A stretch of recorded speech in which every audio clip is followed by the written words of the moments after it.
Sergio, ¿cómo ves tú los valores de la sociedad dentro de 100 años?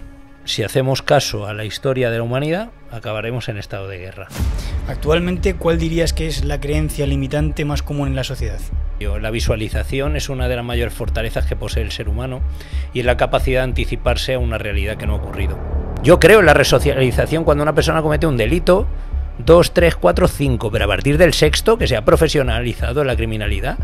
¿Pero estamos tontos? ¿En qué momento puedes enfundar un policía la pistola? Tienes que tener mucha entereza para ser policía. Tú entras por un sueldo dispuesto a matar a alguien, ¿eh? Si te excedes en el futuro, generas ansiedad. Si te excedes en el pasado, generas depresión.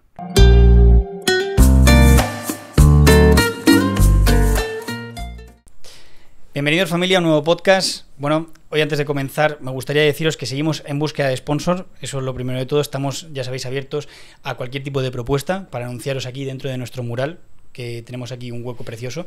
Y ya sabéis, seguirnos en nuestras redes sociales para enteraros de quiénes son los próximos invitados y algunas otras noticias que estamos compartiendo. Así que nada, bueno, vamos a dar ya pie al invitado que tenemos hoy aquí, que es Sergio Luque, Policía Nacional. También es experto en coaching, también un apasionado por lo que nos cuenta de la filosofía y bueno, un tío sencillo y a pecho descubierto. Bienvenido, Sergio, ¿qué tal? ¿Cómo estás? Buenas tardes, muchas gracias por la invitación, un placer estar aquí y haber venido. La verdad que me ha sorprendido bastante la que tenéis aquí preparada y nada, un placer. Pues aquí estamos para compartir con la gente. Pues teníamos ganas de verte por aquí. De hecho, he ido a recogerte a la Cibeles, sí, justo ahí en la rotonda, y te estaba viendo a 200 metros. Digo, joder, Sergio Luque, o sea, un tío 4x4 y sí. Se le reconocía de lejos, ¿no? Se le veía desde lejos, sí. Y yo estaba pensando, joder, se ha puesto justo en la glorieta, que pasará por ahí y le estará saludando todos los policías de Madrid, todas las personas. Y efectivamente, en cuanto... De hecho, me saludaban, es verdad que ¿Sí? me saludaban. Sí, o sea, sí, a ti la policía de allí en Madrid te reconoce, te saluda. Sí, la verdad es que es bastante común que me saluden los compañeros. De hecho, el saludo más gratificante lo encuentro sobre todo fuera de mi tierra. Nadie es profeta en su tierra. Lo siento fuera, donde siento el calor de los compañeros, es fuera. Me valoran, los de cerca evidentemente, pero me ven todos los días. Y los de fuera sí que es verdad que veo que tengo como una mayor conexión con ellos. Pero como que fuera en Mallorca, joder, tú eres de Mallorca y estás ahí, o sea... Eres como un referente. Pero supongo que lo común, ¿no? O sea, lo conocido es común, tienes el hábito ya y bueno, la gente cree conocerme a lo mejor un poco más y a lo mejor pues no valoran o llegan incluso alguna envidia cercana puede llegar.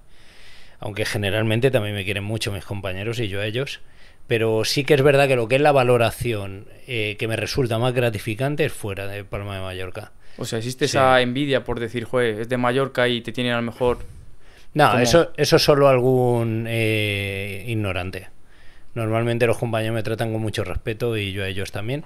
Sí que es verdad que tengo algún ignorante, evidentemente, que es como hater oculto, pero yo sé que está. Claro, le tienes controlado, ¿no? Sí, yo sé que está. Le dedico a veces cariño.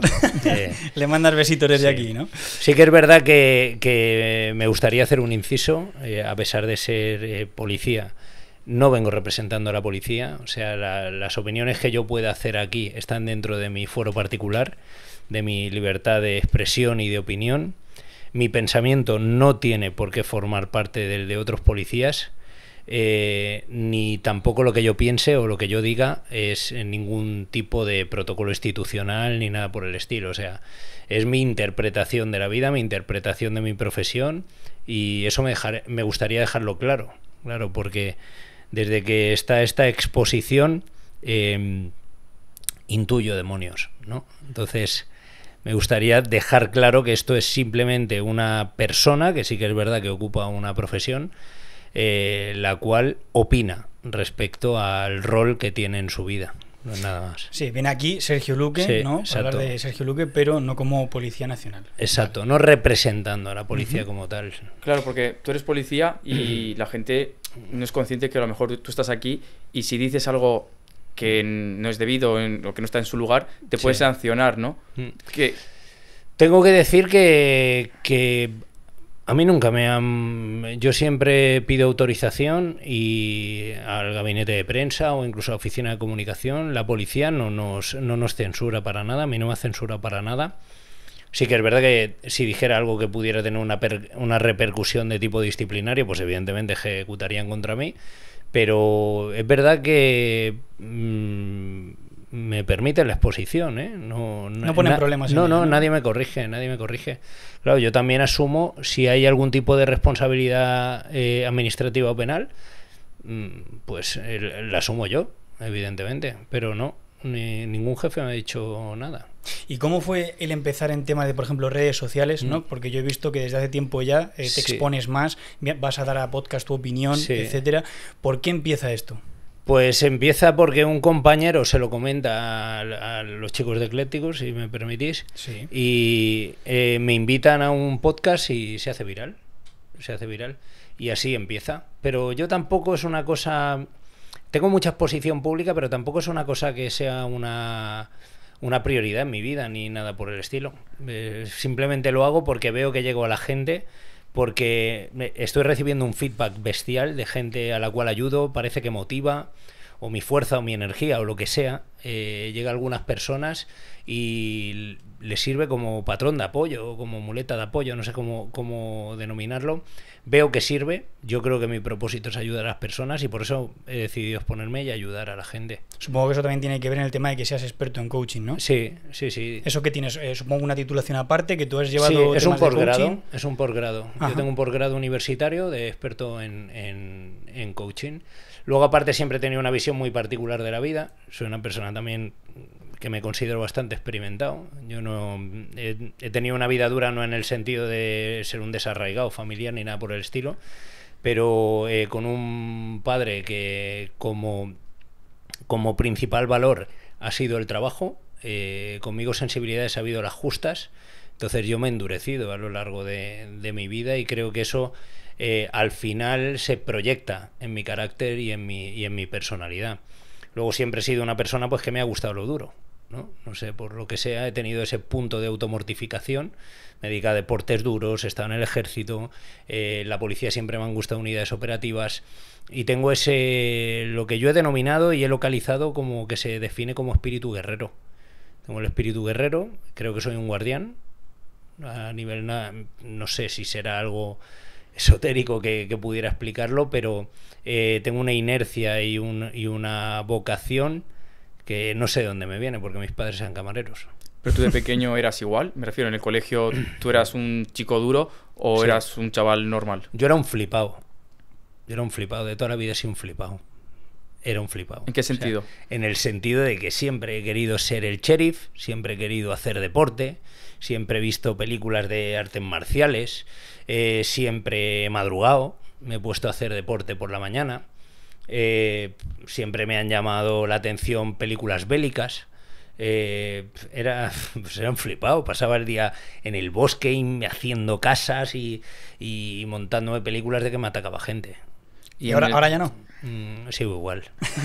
Entonces no eras, entonces sí, lo sigues siendo. Sigo igual. Lo que pasa que ahora, pues claro, estoy mi plano físico es real, ¿no? O sea, yo ahora pues lo que me gusta es acechar a malos y sigo en mi bosque montando mis casitas, pero ahora si les cojo les meto en la casa.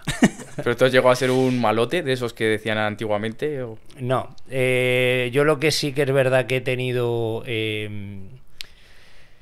Sí que he tenido un punto de que yo no he dado un paso para atrás ni para coger carretilla. Yo no he sufrido bullying ni nada por el estilo, pero siempre he sido un niño jodido en ese sentido. Yo con 11 años la primera cosa que me mandó mi padre me dijo, trae un barril del almacén. Cuando yo llegué con 11 años, pues me encontré un barril de 60 litros, o no sé lo que sería. Yo intentaba moverlo para un lado, para el otro, Y fui a mi padre y dije, papá, no puedo, eso es muy grande. Y me dijo, hazlo como quieras, trae el barril, ¿no? Y pues una multiplicidad de actos de afrenta personal, pues que al final han fortalecido mi carácter. Que te han llevado a ser como eres hoy en día, ¿no? Sí. ¿A ti te gusta transmitir esos valores y ese carácter que tienes tú a la gente joven? Sí que me gusta porque yo veo la utilidad que tiene, el punto de estabilidad que da. ¿Qué utilidad tiene? Evidentemente todos tenemos momentos de sensibilidad. La vida es fluctuante y tienes momentos en los cuales te encuentras muy motivado y tienes momentos de bajón. A lo mejor te deja tu pareja o a lo mejor, yo qué sé, te peleas con alguien que quieres mucho o sufres una gran decepción de algún tipo, la muerte de un pariente. Y cuando tienes ese bajón energético y estás ahí hundido, si tú has pasado determinadas experiencias en la vida, si normalmente ante desafíos mínimos, pero que han sido muchos, lo has enfocado con fuerza, has empezado a construir un carácter fuerte.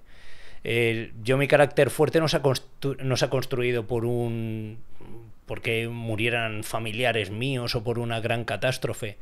Mi carácter se ha construido así por una multiplicidad de pequeños actos en apariencia insignificante que cuando se han ido sumando han creado un axioma de fortaleza dentro de mí. Ha sido un cúmulo, ¿no? Sí. O sea, necesitas como ese dolor, ese aprendizaje de ese dolor, de esas traiciones para que se vuelva tu personalidad así de fuerte. O ser un visionario y saber verlo, anticiparte. Como yo vivía en guerra ya de pequeño, ya me anticipaba por si un día se complicaba, ¿no? O sea, ser un poco visionario. La visualización es una de las mayores fortalezas que posee el ser humano y es la capacidad de anticiparse a una realidad que no ha ocurrido. Eso es la... ¿Y crees que esa manera de ser a lo mejor visionaria te puede generar ser una persona con más ansiedad o más estrés que el resto de la gente? Sin duda, si te excedes en el futuro, generas ansiedad. Si te excedes en el pasado, generas depresión. Yo únicamente lo que hago en ocasiones es visualizar, pero siempre procuro moverme en la lucidez. Con el paso de los años, esa fantasía que tenía de niño se ha ido tornando en lucidez. Evidentemente, trato de anticiparme a la realidad del presente, pero siempre me recuerdo que no ha llegado o que probablemente no llegará, ¿no? Es como subirte a un avión y tener miedo de que se caiga, ¿no? O sea, ¿quién no se sube a un avión y se plantea el hecho de que se caiga? Poca gente. Pero luego si en el vuelo tú lo vas padeciendo, esa es la parte ya ansiosa, esa es la parte mala, esa es la parte que te va a crear un trauma. Has dicho superar una ruptura, Sí. El fallecimiento de un ser querido. ¿Cómo puedes superar eso? ¿Qué herramientas le darías a una persona para que pueda superar esos momentos? Por ejemplo, una ruptura de pareja tiene un proceso de duelo. Tiene un proceso de duelo. Al principio, en una ruptura de pareja, yo cuando dejé con mi primera novia, que fue uno de mis despertares en la vida, tuve una época en la cual tienes un montón de sentimientos abstractos y únicamente te sientes mal, ¿vale? Te sientes mal. Y hay que entender, lo que le diría a una persona que haya roto con una pareja, hay que entender que eso es temporal. Eso es temporal y eso va a ocurrir durante un determinado espacio de tiempo. Eso va a ocurrir. Y el cuerpo empieza a curar. Es una herida de tipo emocional y es un proceso de duelo, lo que los psicólogos y los psiquiatras denominan como un proceso de duelo. Hay que echarle tiempo. Tiempo sin hacer mucho esfuerzo. Hay que ir hacia el dolor. A ver qué parte de ti se está manifestando. Ir hacia el dolor, no en contra del dolor. Nos pegamos la vida siempre yendo en contra del dolor. Hay que ir hacia el dolor, a ver qué te manifiesta. Dentro del dolor hay que utilizar la sinceridad, ¿vale? Porque el dolor hay que tener mucho cuidado porque puedes manifestarlo en forma de rabia o de ira. Entonces, si vas hacia el dolor y aplicas la coherencia y te das cuenta de que tú eres el causante del hecho, duele, pero empiezas a tener coherencia. Cuando tienes coherencia tienes entendimiento y cuando tienes entendimiento tienes superación. Pero indistintamente de que descubras eso o no, hay un espacio de tiempo determinado en el cual vas a sentir dolor inevitablemente. Es como cuando te cortas y tienes un corte. Tú quieres que se cure, pero eso lleva un tiempo en empezar a fusionarse. Actualmente, ¿cuál dirías que es la creencia limitante más común en la sociedad? Creencia limitante. No es limitante, es la creencia que impulsa a la sociedad. Es el mundo etéreo, la virtualización de la realidad. La gente ha interpretado que en este estado de libertad y de cero necesidad fisiológica estamos en plena libertad, ¿no? Entonces, en plena libertad la mente empieza a divagar. No hay necesidad fisiológica, no tienes hambre, no tienes frío, no tienes necesidades principales. Puedes vacilar a cualquiera y nadie te rompe la cara. Entonces, hoy en día lo que pasa es que hay un exceso de libertad. Y al tener un exceso de libertad tienes un exceso de fantasía. Y cuando tienes un exceso de fantasía, por término general, es inversamente proporcional. Te conviertes en un ignorante y dejas de estar en la lucidez para estar en la fantasía. Y al final eres un absurdo, un ser absurdo que no tiene utilidad según las leyes naturales, pero hay que aguantarte porque vives en sociedad y hemos creado normas. Todo esto estás hablando tanto de las personas que viven dentro de esta virtualización como las que lo consumen, ¿no? Sí. O sea, esto se genera por todo lo parte de consumimos, todo lo consumimos y todos somos autómatas y en momentos determinados todos perdemos la lucidez y nos instauramos en la fantasía. Lo que pasa es que cuando ya eres consciente de la lucidez, aunque sea en pequeños espacios de tiempo, empiezas a ganar lo que se denomina conciencia. Cuando tienes conciencia, ya no te vas tanto detrás de la fantasía. Te puedes ir una tarde que estés distraído, pero no mucho más. ¿Consideras que todo esto se da también porque hay como que está la ley y te protege? Y como que a lo mejor uno se puede crecer por eso mismo. Sí, claro. Las normas permiten a los imbéciles ser imbéciles. Claro, o sea, eso mismo. La norma, o sea, toda la estructura social está muy bien montada. Yo creo en el sistema, soy un idealista. Pero ¿qué ocurre? Que luego, a título individual, la persona, tenemos una corruptela inherente a la condición humana. Entonces, a título individual, hay gente que abusa de la norma. A título individual. Y ese a título individual consigue el contagio de otros ignorantes. Y entonces, por eso, hay gente que trata de luxar las normas. Pero las normas, si las obedecemos y las cumplimos, tienen su utilidad. ¿Y por qué crees que no se cumplen? ¿Por qué crees que estos individuos tienden tanto a luxarlas, como dices? Es una necesidad del ser humano, un punto de desobediencia que tenemos de siempre. Esto, si te vas al sistema tribal, el jefe de la tribu tenía que pegarle bastonazos a alguno siempre, ¿vale? Para recordarle quién era el alfa. Había que recordárselo. Pero es una lucha constante. O sea, la naturaleza, si te la planteas, es vida o muerte. Siempre un macho quiere ser más fuerte que el otro, o una especie quiere ser más fuerte que otra. El estado más natural de los terrícolas, y con los terrícolas te digo cualquier tipo de especie, es el estado de guerra. O sea, ¿crees que lo llevamos dentro del Es que las especies se matan entre ellas. Si ahora nos metiéramos en una selva, a analizar la selva, ¿sabe lo que veríamos? Constantemente, una lucha por la vida y la muerte. Esa es la primera ley natural de la existencia. Todo lo demás está creado dentro de la creatividad humana, dentro del imaginario humano. No existe esto fuera. En la naturaleza no existe todo esto fuera. Lo que hablamos de las parejas. El matrimonio, todo esto. Esto es una creación humana, por ejemplo.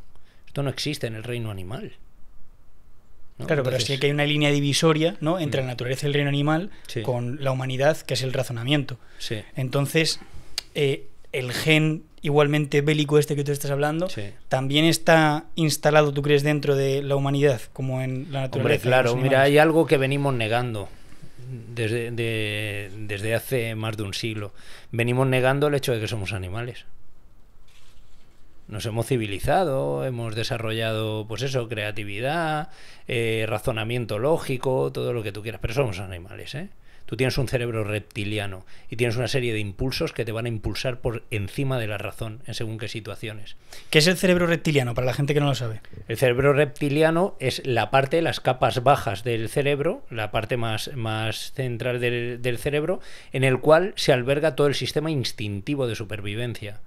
Ese es el cerebro reptiliano.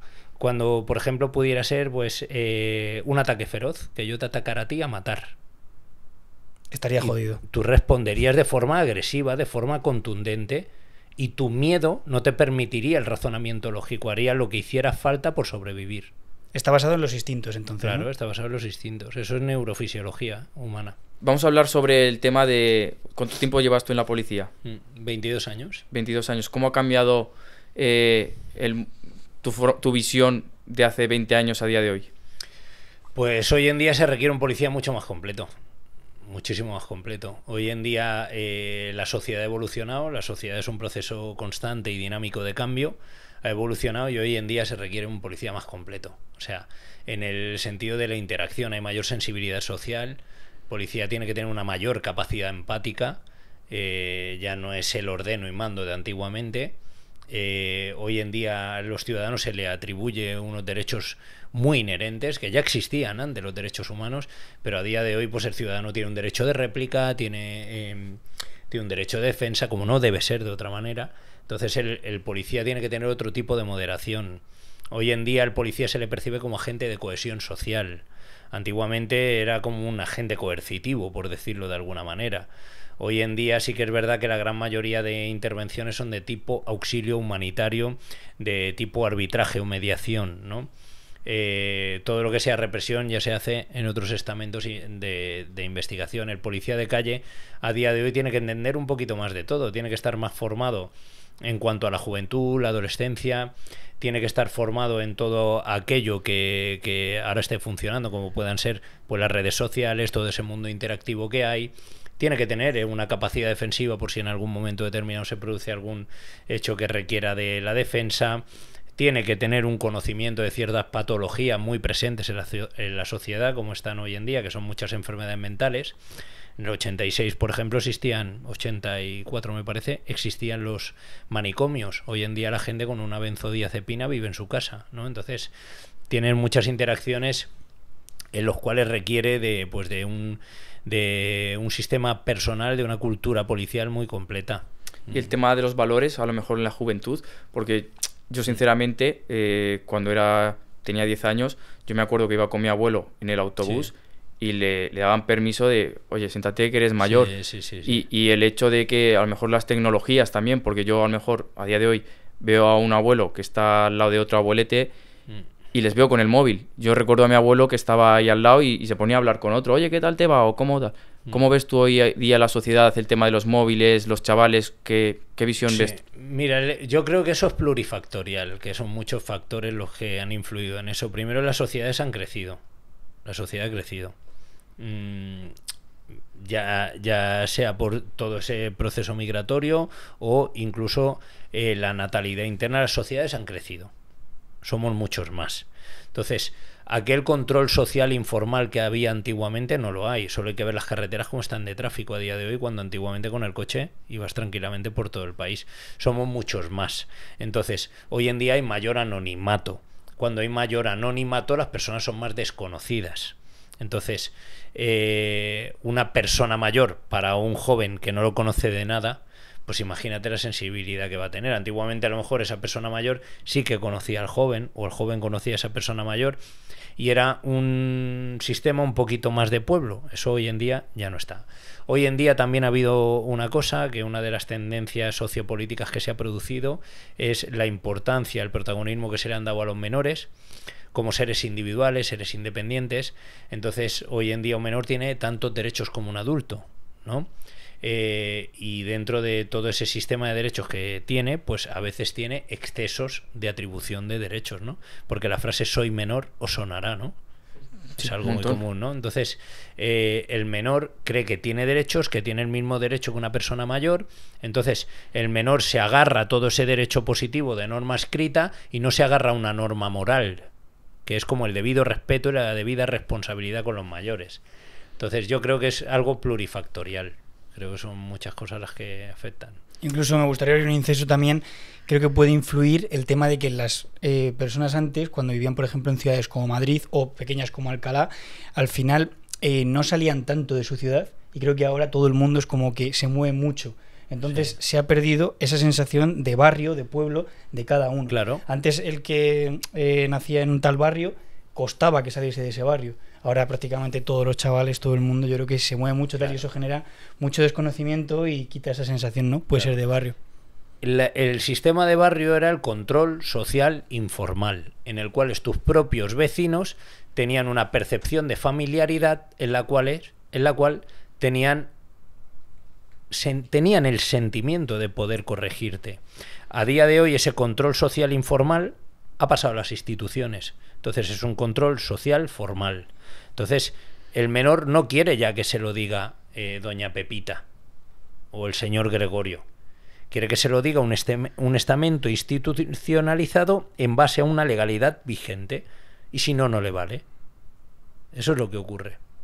Y ahí es donde se ha denostado el control social informal que antes cualquier vecino tenía, cuando teníamos un sistema pues un poco más rural y menos urbano, ¿no? Entonces, eso es lo que ocurre hoy en día. ¿Qué tal llevas tú el tema del respeto a día de hoy de los chavales hace comparación con 20 años en la calle? Yo percibo que se ha perdido un poquito el respeto, se ha perdido, o sea, el respeto, por ejemplo, a cuerpos policiales o algo, yo siento que se ha perdido, ¿no?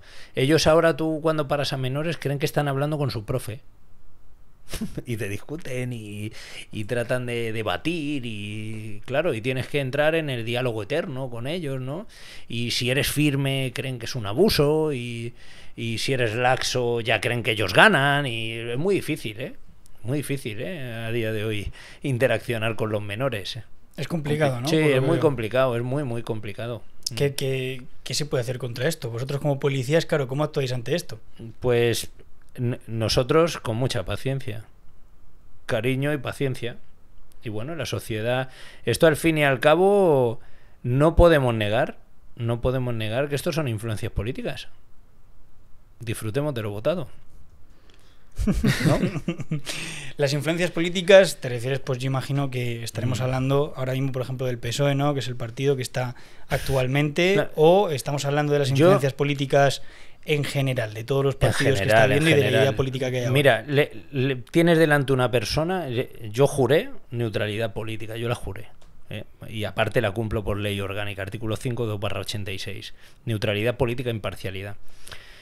Pero siempre tenía un fuero de pensamiento, ¿no? De que me gustaban más unos u otros. A día de hoy tengo tal decepción en la clase política que me da igual los que estén. Me da igual. Yo me baso en la normativa vigente que haya y la hago cumplir. Porque una masa de gente, de votantes, la he elegido. Un votante que puede tener capacidad crítica o no, pero ha votado eso. Entonces, a día de hoy tengo la suerte de tener un artículo, un precepto legal al cual me puedo agarrar para decir que soy neutral políticamente. Y lo soy. Y lo soy, de verdad. Porque yo creo que lo que viene haciendo falta a día de hoy no puede encajar en la mente de un occidental. No puede encajar en la mente de una sociedad avanzada. A ver, cuéntanos, ¿qué sería? Pues a día de hoy lo más aproximado que yo veo sería Nayib Bukele. ¿Cómo sería esto? Pues habría que activar un sistema de seguridad y orden, temporalmente al menos. ¿Y crees que España está preparada para ese...? No, por supuestísimo que no. ¿Por o qué? sea, está fuera de toda lógica. ¿Por qué? ¿Porque somos una sociedad más débil? Porque todavía no hemos llegado al punto de catarsis. Cuando llegue el punto de catarsis... De necesitarlo, ¿no? Claro, de necesitarlo. No hemos llegado a ese punto. Pero cuéntanos un poquito más, ¿cómo sería ese método? Hombre, ese método es cuando la delincuencia ya avanza a todo el sistema institucional. Evidentemente tiene que llegar a ese punto, no hemos llegado. No hemos llegado. Entonces, yo creo que al final se puede aplicar un sistema de seguridad y orden, se podría aplicar, opinión mía, pensamiento, con un poco más de firmeza y que nos dejemos de tanto complejito.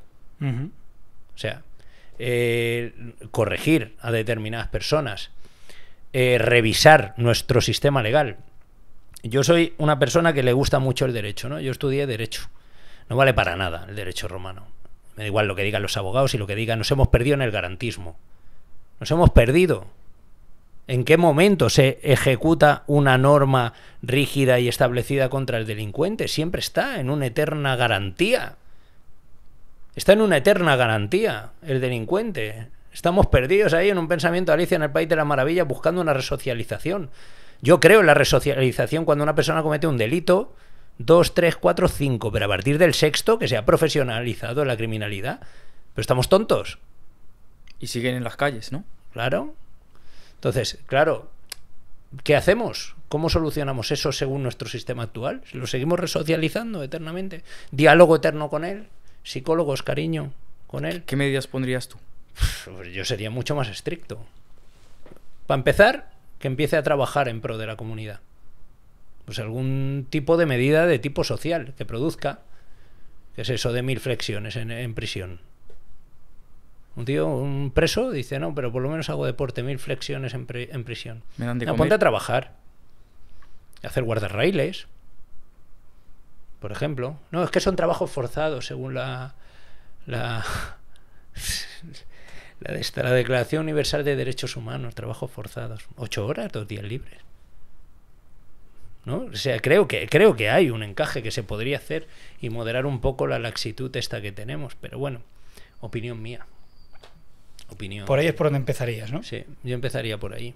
El tema de los delincuentes, ¿qué porcentaje hay extranjero y qué porcentaje hay españoles que veas que son delincuentes, como dices, profesionales?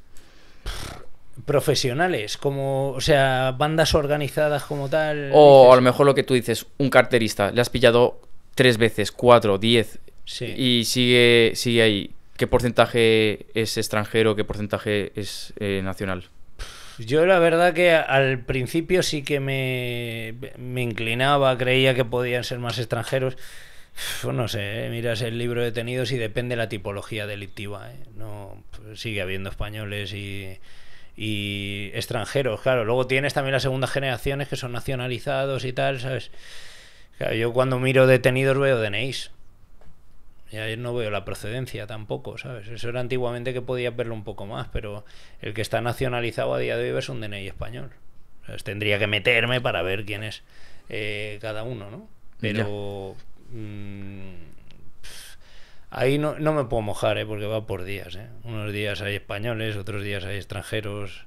Tampoco no te puedes mojar. Sí que es verdad que hay especialidades delictivas que sí parece que hace alguna gente, bandas de carteristas, a lo mejor extranjeras o eso, que se ha perdido un poco el piquero español, ¿no? Y te vienen de fuera, itinerantes o algo. Pero oscila mucho, ¿eh? Tú, por ejemplo, un extranjero que ha tenido a lo mejor 3, 4 delitos, ¿le pondrías como esta barrera, ¿no? Como, por ejemplo, Estados Unidos, que no le permite entrar al país? Yo sí. ¿Crees que es una forma eficaz de que no se cometan más delitos? A la quinta te vas en 15 días. Y si no, a prisión hasta que decidas irte. ¿Y por qué crees que pasa esto? ¿Tú crees que al Estado... Por el derecho penal. Es el derecho romano, de la garantía eterna. Es el derecho romano. Mira, en España yo os puedo garantizar que la policía funciona. Os lo digo de primera mano, os lo digo de corazón. La policía funciona. Lo que no funciona es el sistema penal, ¿no? No. El sistema de justicia también funciona. Lo que no funciona es la norma penal. La norma penal está hecha para garantías. O sea, garantías y garantías y garantías y garantías. ¿Y en qué momento limitas al delincuente? ¿En qué momento limitas? O sea, no... Si fíjate, si aquí ha habido manifestaciones para evitar la prisión permanente revisable, por ejemplo, de delitos brutales. Y hay partidos políticos que defienden que no. ¿Qué casos recientes tienes tú que recuerdes en los que, por ejemplo, veas que claramente la normativa penal no está siendo adecuada? Yo tengo gente de manera sistemática. ¿Pero algún caso reciente que te acuerdes o que tengas en la mente, algo que pudieras explicar paso a paso? Es que muchos. Son muchos, ¿no? Es que son muchos. Hay gente muy profesionalizada en el delito. El delito de habilidad, ¿no? Como pudieran ser carteristas, o el delito de baja entidad. Entran, salen 6 meses, un año, salgo, entro otra vez. Y depende de los beneficios, pues sale a cuenta. Y más si es una persona desarraigada, claro. Has visto que ahora hay youtubers que se dedican a pillar a los carteristas por Madrid y hacerles como bullying delante de todo el mundo, ¿no? Para que se les vea las caras, para exponerlos. ¿Qué opinas de esto? A nivel particular me gusta. La verdad es que me gusta ver que no están cómodos los carteristas, pero sí que es verdad que la autotutela, ¿no? Que es como se denomina a nivel penal, es peligrosa.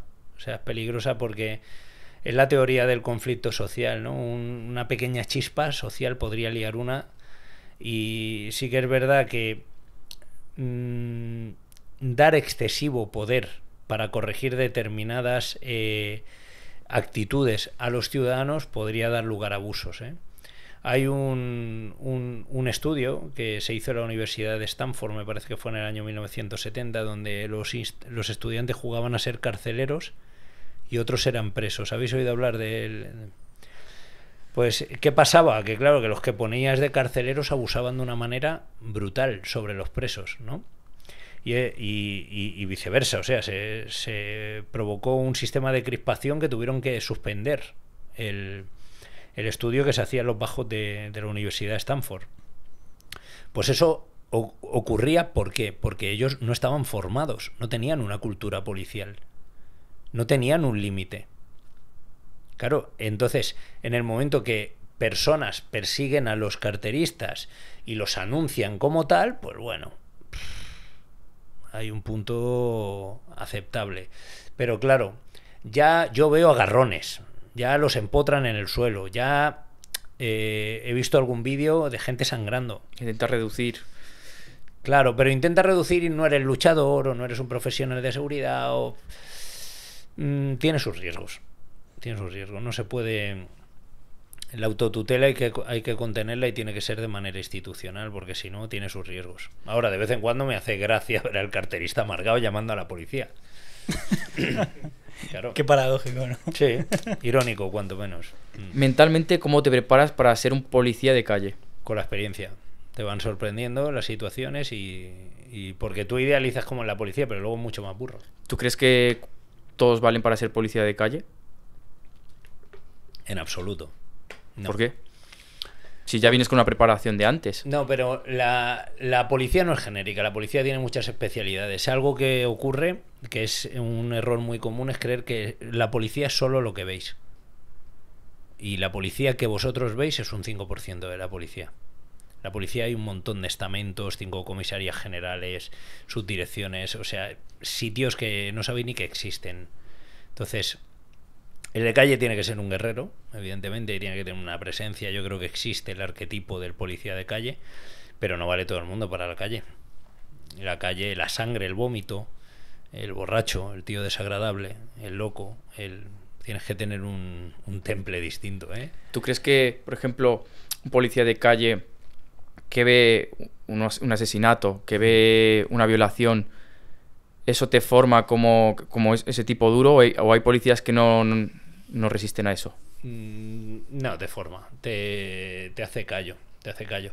Evidentemente habrá un porcentaje de personas en las cuales les pueda dar afectación. Es necesario que vean efectos secundarios eso. Tienes siempre, ¿eh? Efectos secundarios, yo me doy cuenta de ciertas apatías personales que luego tienes, ¿no? Que no interpretas el dolor ajeno luego como debieras interpretarlo. En mi vida particular, a veces yo me tengo que recordar, oye, que esto requiere de sensibilidad, ¿sabes? O yo qué sé, o gente cercana que me dice, tío, que eres más seco que una piedra. ¿Pero consideras que es necesario que lo vea? ¿Que lo vea quién? Por ejemplo, un policía que es nuevo. Sí. ¿Crees que es necesario que vea a lo mejor ese momento de... Sí, no, yo el que entra en la policía se comía 5 años de calle como un campeón. Y si no, no entres. Y luego ya te especializas. Pero yo 5 años se los comía a todo el mundo. Sí, sí. A mí me gusta mucho cómo habla Sergio, así con ese rollo filósofo que tú tienes, tío. A mí me mola, la verdad. Me gustaría que me explicaras qué es para ti un guerrero. Un guerrero es una persona que tiene una base matriz, que creo que el guerrero tiene, por una parte, moralidad. Moralidad. Sabe lo que está bien y lo que está mal, conforme a sus principios y a sus valores, y conforme a los principios y valores de la gente que tiene delante. El guerrero creo que debe vencer también la ignorancia, debe prepararse en determinadas facetas, dependiendo del tipo de guerrero que sea. Porque un guerrero puede ser ese policía vestido, ese soldado vestido, o puede ser una mamá soltera. Y hay que formarse para ello, ¿no? Entonces, el vocablo de guerrero tiene muchas manifestaciones y muchas representaciones reales. Pero se debe formar y debe estar preparado para todo eso. Lo siguiente, el guerrero debe cultivar su cuerpo. O sea, del cuerpo nace todo. O sea, si no cultivas tu nutrición, si no te cuidas, si no te quieres a nivel emocional, no puedes ser un guerrero. O sea, no puedes ser un guerrero. El guerrero debe saber también lo que es la austeridad, lo que es la ingratitud. El guerrero no debe necesitar grandes cosas, debe conformarse con lo que la vida se le presenta, ¿no? Ese espíritu emprendedor que hay ahora, ¿no? Claro, pero qué bajito porcentaje de emprendedores consiguen el éxito, ¿no? Entonces el guerrero tiene que estar preparado para la austeridad, entender lo que es el esfuerzo, entender lo que es el trabajo. Entonces, para mí el guerrero debe tener todas esas matrices base que configuren un todo integral en él que haga que los de fuera, desde fuera, sepan que es un guerrero y lo reconozcan como guerrero. Para ti, en tu entorno, ¿quién ha sido la persona más guerrera que has conocido? La más guerrera, mi abuela Rafaela. ¿Por qué?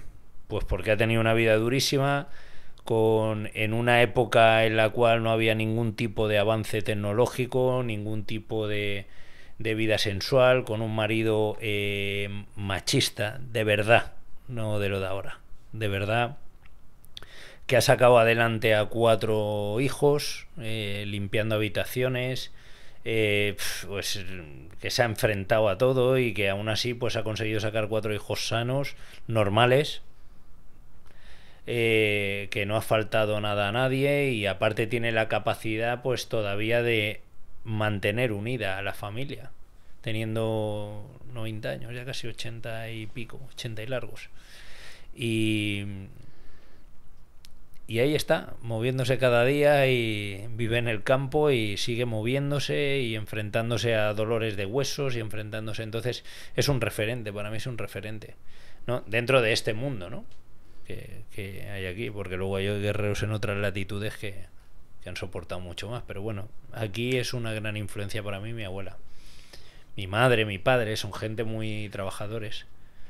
Sí, no han tenido vidas fáciles, vienen de aldeas donde no sabían leer ni escribir y han llevado a éxito varios negocios. Esos son guerreros también para mí.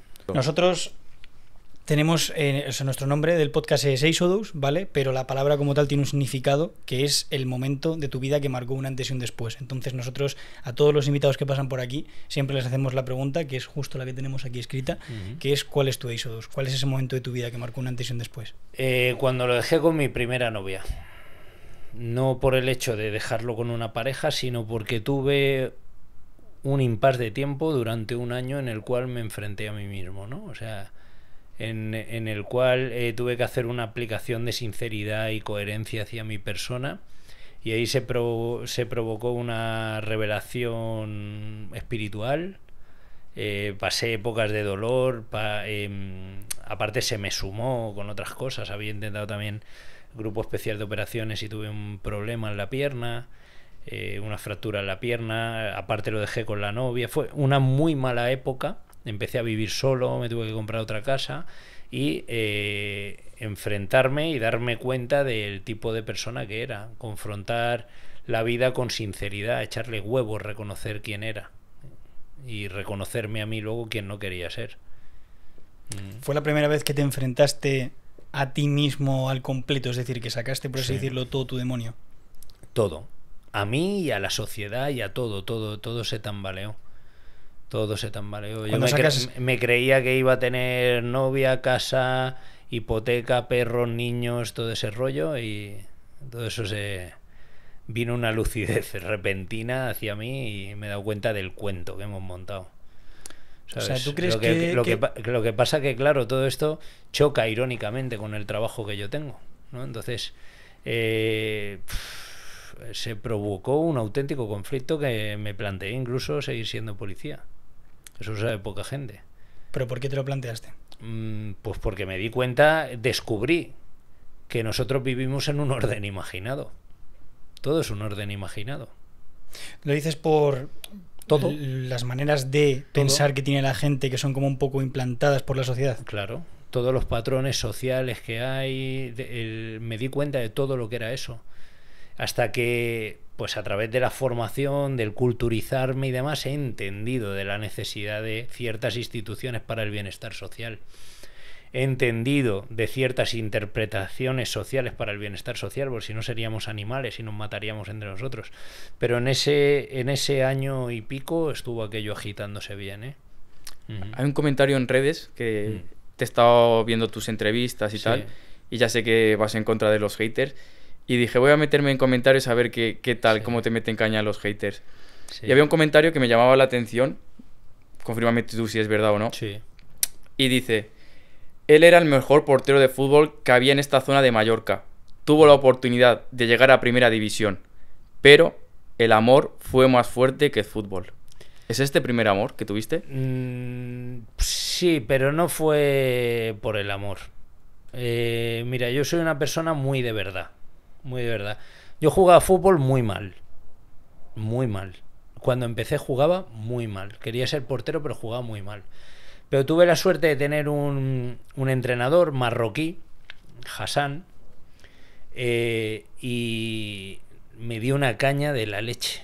O sea, en cuestión de 2 o 3 años transformó mi persona. Aparte de currar en el restaurante de mis padres, de hacer taekwondo como hacía, yo los martes y jueves iba a fútbol y este tío me endureció un montón. Y consiguió que me hiciera un buen portero. Y es verdad que ya al final, cuando estaban juveniles, bueno, ya de cadete jugaba con juveniles, siempre me adelantaron un poquito. Y es verdad que tuve tuve el reclamo de muy buenos equipos, pero yo también hacía Thai boxing, también había empezado a hacer Thai boxing. Y a mí me llenaba más el Thai boxing. Entonces, en esa mente de niño, en ningún momento me planteé el seguir jugando al fútbol, sino seguir haciendo lo que mi corazón me dictaba.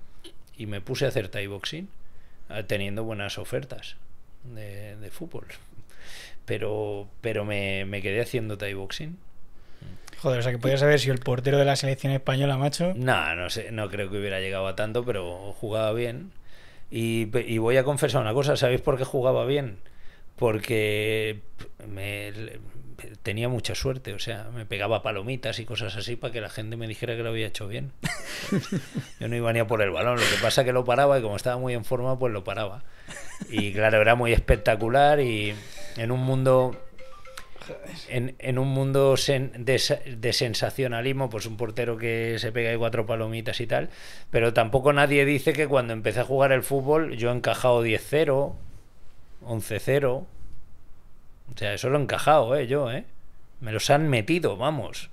Lo que pasa que luego con el paso del tiempo, pues la cosa fue cambiando, ya empecé, pues gracias a ese entrenador, a jugar bien, y en la adolescencia yo es verdad que fui un niño como que tardé en desarrollarme, pero a partir de la adolescencia supongo que mi cerebro empezó a componerse y fue cuando me hice más hombre y tal. Yo hasta los 13 y pico, 14 creo que era muy débil.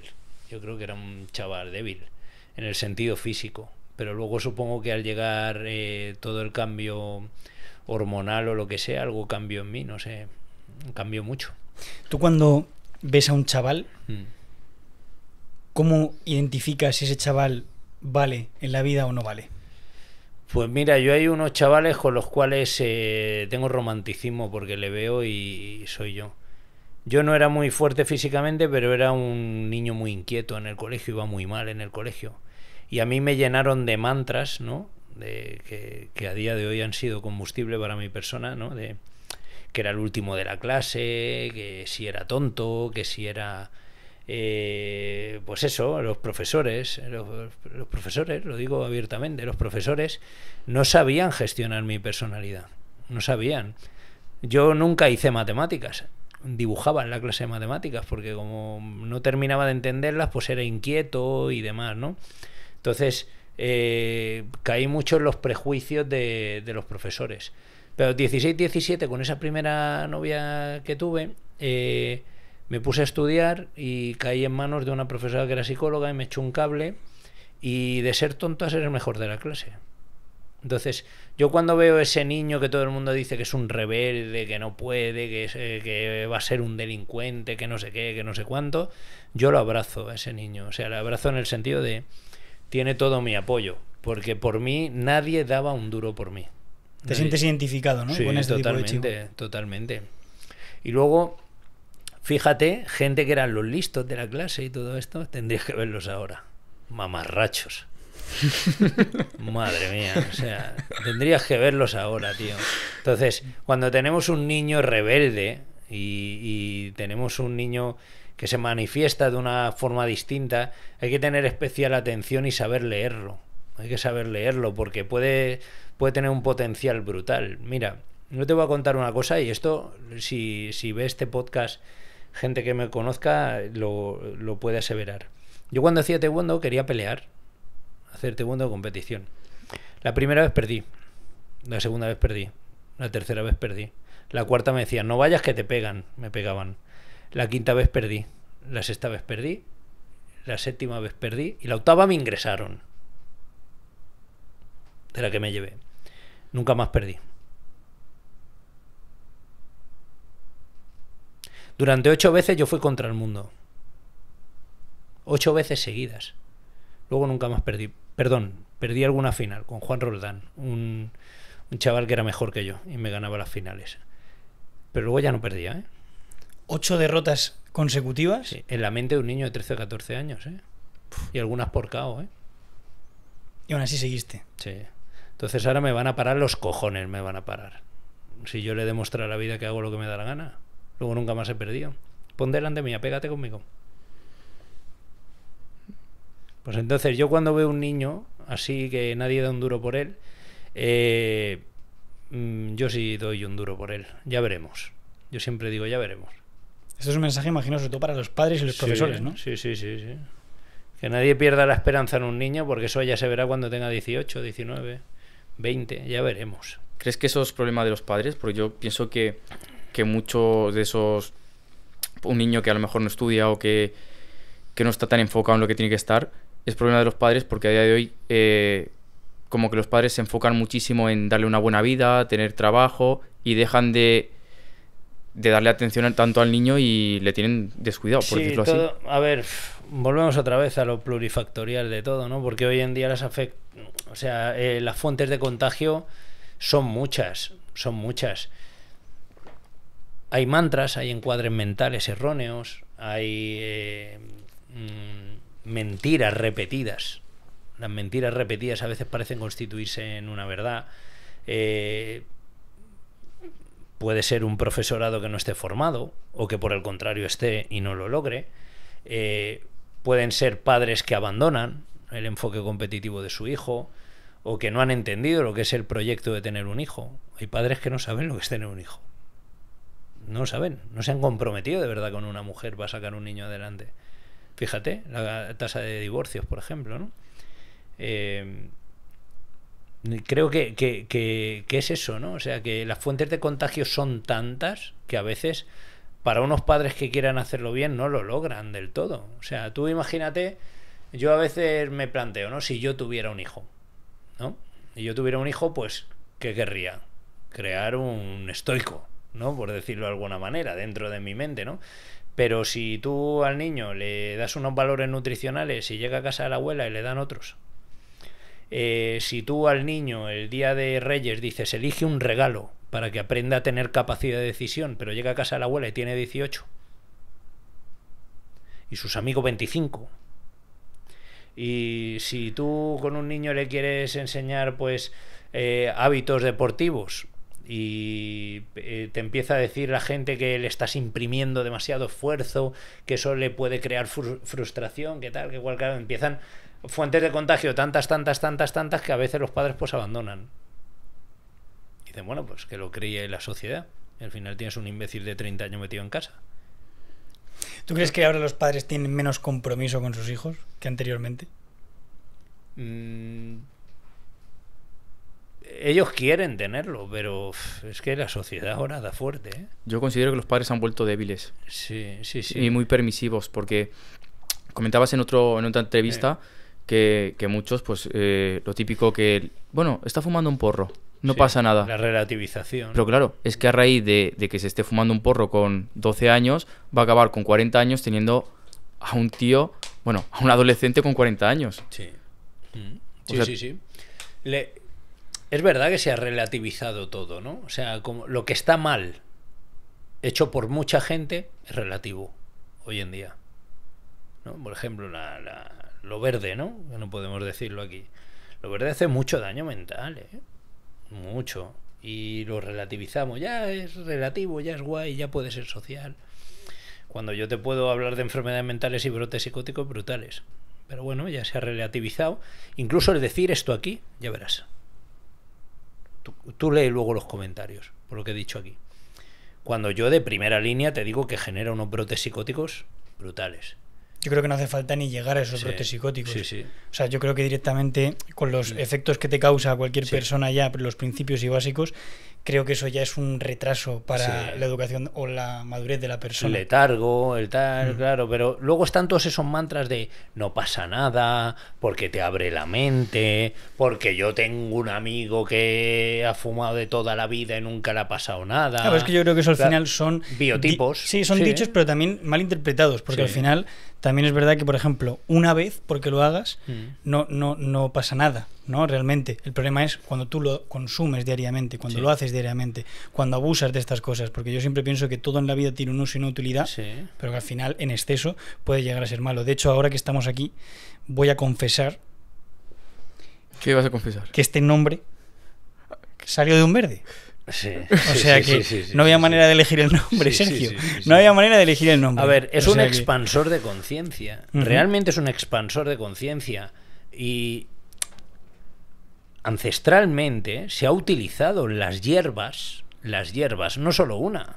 La gente al final se ha quedado con el cannabis sativa, ¿no? Pero existen muchas más hierbas, el estramonio que está ahí en las cunetas, ¿sabes? O sea, antiguamente se utilizaba como expansores de conciencia, como elementos socializadores, o sea, de reuniones sociales y demás. Pero hoy en día toda esa libertad, todo ese libertinaje, pues ha pervertido en ese sentido. Ha hecho que se pervierta la interpretación, el uso, pasando al abuso. Y el abuso, pues, constituye la enfermedad. A mí me gustaría saber qué solución le darías a una madre o a un padre que tiene a un adolescente con 40 años en casa. ¿Qué medidas le pondrías tú o qué le aconsejarías que hiciese con ese adolescente de 40 años? Con 40 años, que se lo trague. Por idiota. Vamos a ver, con 40 años. O sea, un adolescente hay que intentar echarle un cable, pero sí que es verdad que hoy en día la sociedad a nivel económico ya habéis visto cómo está. O sea, independízate si puedes, ¿eh? Pero si es un jeta de 40 años, te lo tragas ya. Es un O sea, inválido, ¿no? Las emociones distorsionan, evidentemente. Y el amor distorsiona, porque es tu hijo y lo quieres mucho, pero cuando ves que tienes un jeta en casa, quédatelo, que no moleste. Yo considero No, que ya no tiene o sea, solución una persona con 30, no, 40 años no. que toda su vida... Una lo que- persona... Sí, perdona la interrupción. Yo creo que tiene utilidad, o sea, el utilidad, el esfuerzo, el ayudarle, el encauzarle, yo creo que tiene utilidad hasta los 30 años, pero todo lo demás, para todo lo demás, Mastercard, ¿no? O sea, ¿sabes? Es que ya te lo quedas, ya no lo sueltes. ¿Cuándo considerarías tú que es la edad perfecta para empezar a crecer y formarte como persona? Cuanto antes mejor, como hice yo, a los 18 años, intentar irte a casa y... A ver, la edad perfecta es desde pequeñito empezar a hacer caso a los padres, a estudiar, a formarte, a ser un buen estudiante, pero en mi caso no lo era, ¿no? Por ejemplo, ese es el ideal, yo te digo el ideal, ¿no? Pero luego no hay edad. Es que yo veo gente que se remonta a los 30 y pico años. O sea, que se reinventan a los 30 y pico años. No hay edad. El ideal sería venir desde pequeño e ir avanzando. ¿Qué cambian esas personas de 30 y pico años? ¿Qué crees tú que cambian en su mente para remontar? Pues no lo sé, conmigo conectan muchos. Conectan muchos de que se han sentido motivados, llega un libro a su vida, pasan por un trauma. El trauma enseña muchísimo, ¿eh? La revelación es a través del trauma, ¿eh? ¿A través de un Exodus? Sí. Sí. Yo creo que hay dos formas de iluminarse. O tres. Bueno, que nazcas iluminado, ¿vale? O que pases un trauma, una decepción bestial. Eso al final, en todo proceso traumático hay una fuente muy intensa de energía, que si sabes transformarla en energía positiva es brutal. Pero si te vas a la negativa, pues acabas en el alcoholismo, en las drogas, en suicidio, Pero el trauma es uno de los mayores precursores de la expansión espiritual de la persona, ¿eh?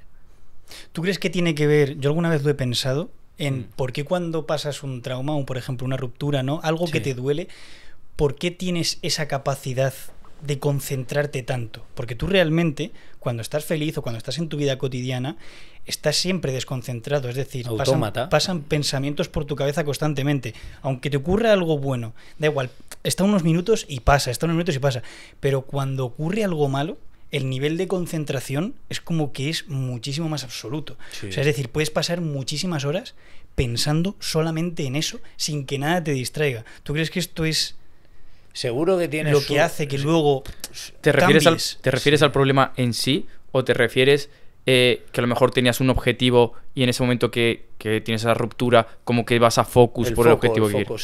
Sí, o sea, yo lo he entendido. Claro, o sea, que realmente tú, por ejemplo, si ahora mismo estás mal con tu pareja, ¿vale? Bueno, si estás mal, a lo mejor no. Vamos a poner que has roto con tu pareja, ¿vale? Vas a tener ese pensamiento en la cabeza probablemente todo el día. Y va a costar mucho que haya algo que te lo saque. Muchísimo. Siempre vas a tener la cabeza durante el día. Vale, pero eso cuando tienes que estudiar no es así. ¿O no, Sergio? Cuando tienes que estudiar, estás estudiando y basta que pase una mosca para que te saque de los estudios. Es bioquímica. Eso es bioquímica, es un proceso bioquímico. Lo tendría que explicar puramente un psiquiatra. Yo puedo intentar explicarlo con la interpretación que yo hago sin tener el conocimiento científico. Yo creo, ¿no?, que cuando pierdes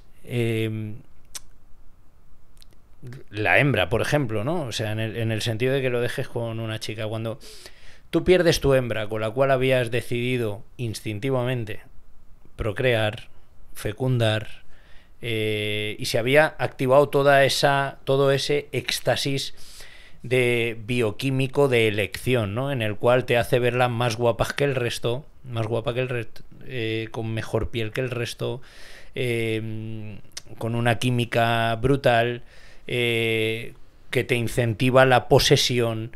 Yo creo que cuando todo eso se quebranta, algo en ti, algo de manera instintiva, te hace creer que no vas a conseguir preservar la especie. Yo creo que se mueve por ahí en esos derroteros. No puedes preservar la especie y estás perdiendo la hembra. Entonces es intentar recuperar la hembra. Entonces yo creo que ahí es cuando se enfoca toda tu energía en tratar de recuperarla. Y además está todo el sistema de posesión social que nos han... Porque hoy en día también poseemos a las personas como elementos materiales.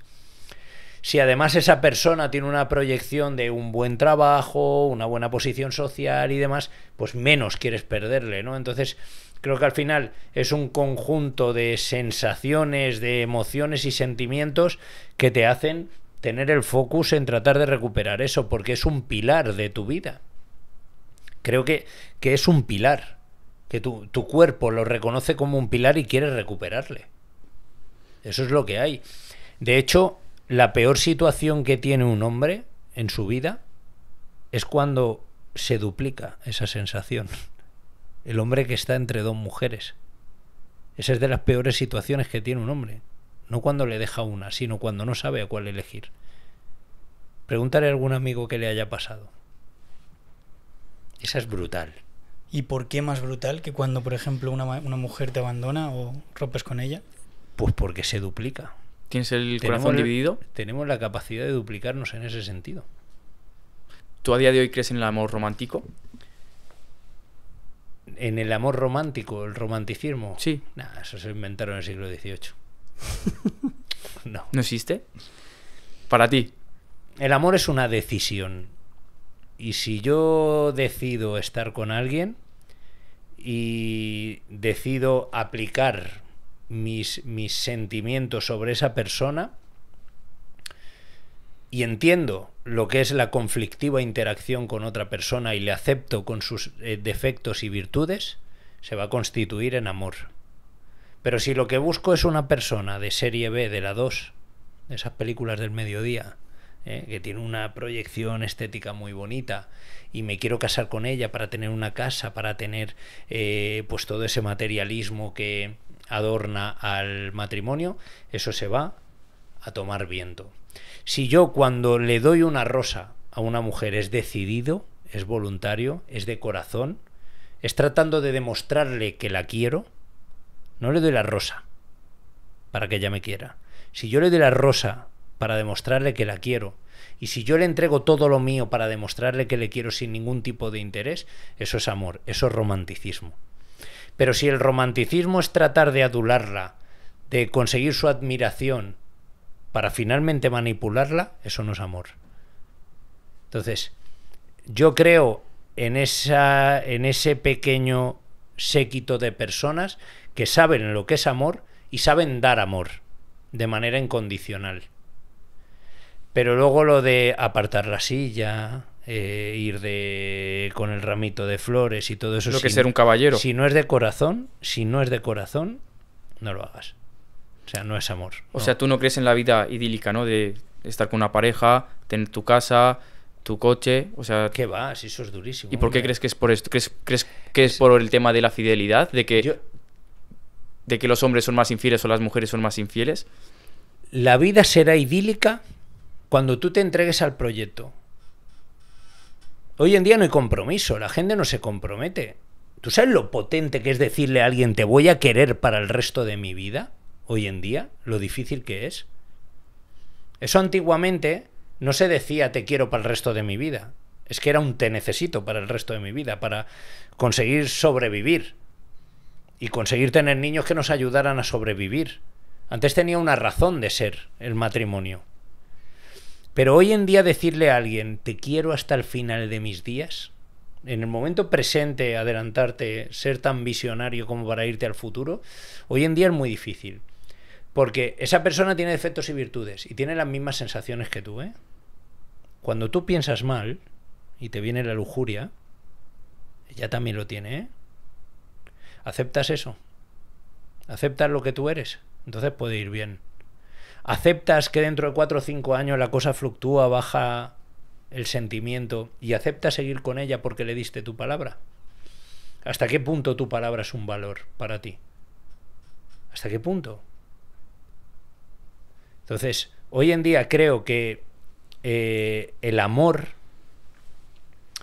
la situación idílica requiere de una intención real. Y hoy en día todo vale. Todo vale. ¿No te has fijado por ahí en un montón de niños envejecidos de 50 años vestidos del New Yorker intentando ligarse a cuantas más y mejor? Muchos de esos niños envejecidos tienen una mujer a la que le prometieron amor. Yo ya no creo en esos cuentos. Yo lo creo en una cosa muy reducida, un último reducto. Aparte, la monogamia, según dicen expertos, no termina de ser natural. Casi ninguna especie preserva a su macho o su hembra de manera constante. Podéis ver el programa de redes de Eduard Punset, que creo que sigue por YouTube. Echarle un vistazo. Ni los tortolitos, ¿eh? O sea, la monogamia no termina de ser natural. Y hoy en día, con el porno y toda esta perversión, pues se hace más difícil, ¿no? Ya no solo con el porno, sino con las redes sociales mismo. Sí, con las redes sociales. Al final hay mucha más provocación que hace años. Y la necesidad de seducción que tenemos, y de ser valorados, y de falta de autoestima. Y... Muchas veces decía que los hombres son más infieles que las mujeres. ¿Tú consideras que a día de hoy ese porcentaje está igualado? El otro día veía en un reportaje que vi que se ha equiparado. Se ha equiparado. En el último cuarto de siglo nos han cogido. Se ha equiparado. Dicho por científicos, no lo digo yo, se ha equiparado. Sergio, ¿cómo ves tú los valores de la sociedad dentro de 100 años? En algún momento esto tiene que colapsar, ¿eh? ¿Eres un visionario? Cuéntanos. Yo creo que en algún momento va a colapsar y va a haber una movida seria, ¿eh? ¿En qué sentido? ¿Por qué? Porque creo que va a haber... o sea, la libertad tiene que tener un límite. Tiene que tener un límite. La gente está empezando a no reconocer las normas. Claro, también es verdad que porque las instituciones a veces se han pasado de imposición, pero en algún momento tiene que haber una catarsis. Por ejemplo, ahora mismo el mestizaje global que se está produciendo con todas las migraciones, si coges Europa y la montas encima de África, no cabe toda África aquí. Y, por ejemplo, el principal movimiento migratorio que estamos teniendo es de África. Pues con ello, ¿qué vendrá? No va a venir un proceso de asimilación de nuestras normas. Van a venir otras culturas. Va a haber primero un crisol de culturas, ¿no? Idílico. Pero finalmente habrá culturas predominantes, mecanismos de regulación de conducta predominantes que vencerán nuestras normas. O sea, ¿que tú crees que la migración es peligrosa en ese sentido? No, no es peligroso, creo que es un proceso natural. Ha existido siempre, lo que pasa es que ahora no nos podemos mover con mayor funcionalidad. No, yo no lo veo peligroso, creo que es un proceso natural. Yo considero que muchos problemas de la sociedad a día de hoy es por tener tanta libertad. Sí. Darle libertad a los niños, darle tanta libertad que siempre decimos, joder, yo soy libre de hacer lo que sea, pero yo creo que eso es un problema, porque al final como que te llegas a desubicar hasta qué punto es bueno o es malo ser libre. Sí, mira, todo pasa por lo siguiente, por una vuelta a los valores morales individuales. En esta época de la tecnología, algo que nos hemos cargado es la religión. Cualquier tipo de mecanismo de regulación de conducta hoy en día encuentra la afrenta de cualquier ser individual. Yo si quiero soy ateo, si quiero soy musulmán, si quiero soy católico. La religión como tal, puedes tenerla o no tenerla. Yo ahí no entro. Esto es un estado confesional además, o sea, puedes tenerla o no tenerla. Pero como no tengas valores morales, esto es un desastre, ¿eh? Y antes las religiones, aún con sus imposiciones perversas, que las tenían, moderaban un poquito la conducta de las personas. Te daban esa espiritualidad. Sí, claro. Yo hoy en día, pues, no me puedo abanderar como budista, como estoico, como... Yo soy un ecléctico, ¿no? Que es lo que es.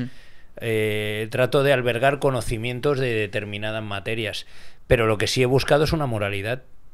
Una moralidad que curiosamente se asemeja mucho a los 10 mandamientos. Trato de no robar, de no matar, de querer al prójimo. Todo esto que hago no es para mí, ni me da dinero.